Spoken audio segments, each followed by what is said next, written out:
Yago ko malip. Iji to ko pain kwalak chirik malala igi chen nangan mijin COVID-19. COVID-19 chuan nangan mijio helap ima orok pa chen pak malala age. Nangan mijin helap im ega watata. Watap echap menin harwe chok im bijak. Ngay ko yang jaga kakaliginan COVID-19 joji medal im tes. Kalau takata yawam ak chuan takata. Yam chap noje nangan mijin ala ngay ori lokwe. Pe pamali yawam emarong parpe utang.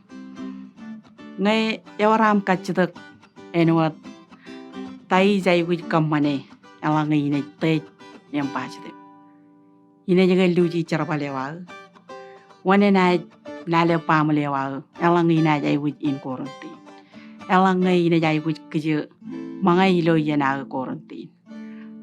Elangay yawaram kachitak kan chabrewat igichin COVID-19 jujim kwale wow apply nilo nampanay raditak chiro raditak radam chuan chilu chijinoymen em chuan na chibang yok ilo kajin maya komwal taba